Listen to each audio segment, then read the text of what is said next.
Hello and welcome to Tarot and Attachment. My name is Erin Smith, and I am a professional tarot reader and an associate marriage and family therapist. And this Monday, June 29th, we will be having a full moon in the sign of Capricorn. So I thought I would take this opportunity to do a reading and check in with the cards to see what energies might be coalescing out in the world and how we can skillfully work with them at this time. So I'm going to do my thing. I'm going to go silent. I'm going to concentrate while I shuffle, and I will be with you momentarily.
I'm just going to say a prayer over these cards.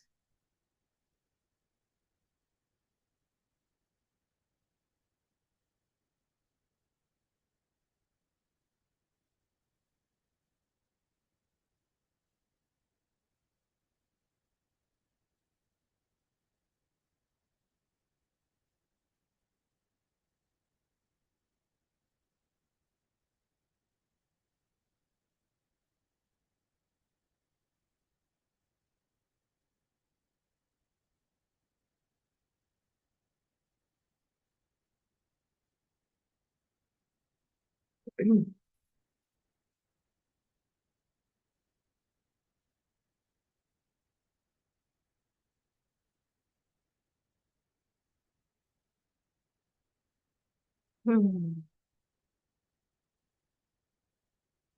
Hmm. Hmm.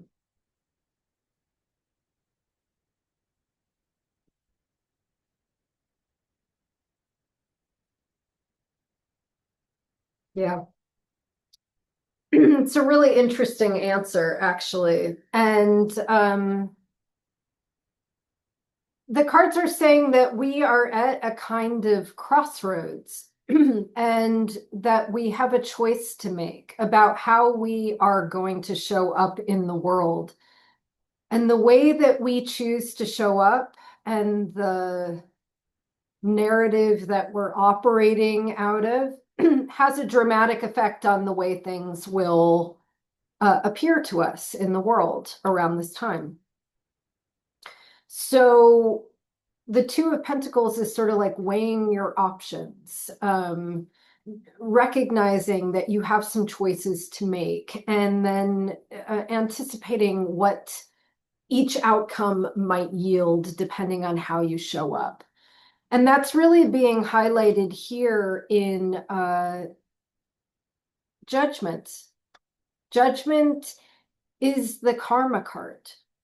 So karma is this acknowledgement that we live in a cause and effect world. So everything that is arising in the present tense is tied to causes and conditions that came before.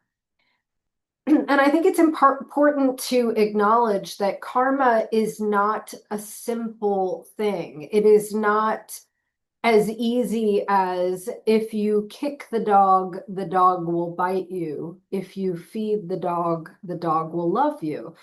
There are certainly simple actions that we can take that might yield an immediate response, but systemically, karma is complex, right? Because it's not just the actions that I'm taking, it's collective action that influences all of those things as well. And in fact, the Buddhist teachings on karma are really highlighting this point that it isn't quite so simple, that sometimes a good action will beget a negative result. Sometimes it will beget a positive result, and sometimes it will beget a neutral result. Uh, and it goes on and on like this, right? That, in other words, that there's no clear-cut answer about, in other words, we can't juke the system, right? I can't try to manipulate a good outcome by anticipating what action will benefit me the most. So to some degree, we're being called to consult a kind of internal ethics, right? Like the other Buddhist principle is really this, like the reason that we talk about sila or ethics in Buddhist teachings is simply this. I'm not going to follow I'm not going to follow ethical guidelines because I think it's going to win me a seat in heaven. Of course, that's not really a Buddhist idea.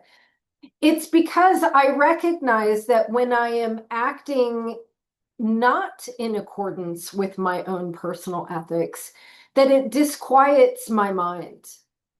And so I'm just a lot more likely to feel grounded, at ease, in alignment if I am acting in ways that are correspondent with my own internal code of ethics. And in this case, what is super interesting is that the cards are making a distinction between performative niceness and authentic sweetness. And it's such an interesting, so in other words, a similar behavior taken from a two sort of different intents will produce very different outcomes. And this is sort of what Spirit is asking us to look at.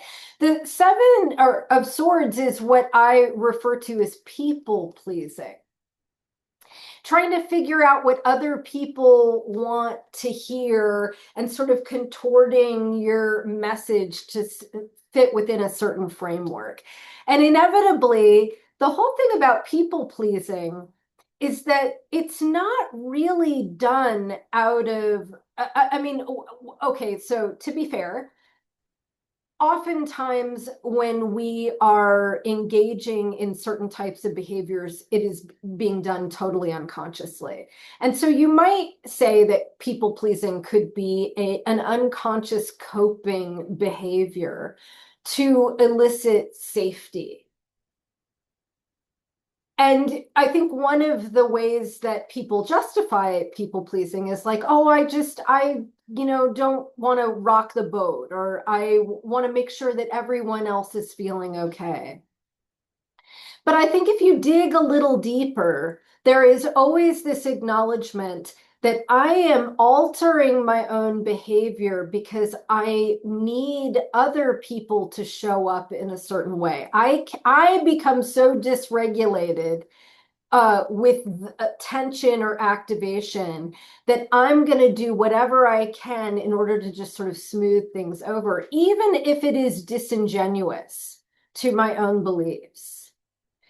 And ultimately, in some ways, it's a sort of self-serving way of showing up in the world that doesn't always elicit the outcome that you were hoping. And oftentimes, when we are suppressing awareness of our own needs and pleasing others to the exclusion of getting our own needs met, there is a buildup of tension or resentment that sort of is bubbling beneath the surface as a result. Whereas the Six of Cups is like this genuine, authentic exchange of warmth and affection that is predicated on a kind of vulnerability, an ability to show myself without any kind of performative, disingenuous action to manipulate an outcome from others. It is simply me giving of myself in an authentic way. And what it does is it invites that kind of sweetness in return. The Six of Cups is like loving before you've ever had your heart broken. It's loving with an unguarded heart. And so how can we show up in a genuine way with love and affection as opposed to trying to manipulate others through a kind of performative way of engaging? The Four of Cups is urging us to really recognize that it is possible to have sort of miraculous resolution to certain outcomes. And it often falls outside of our sort of planned approach.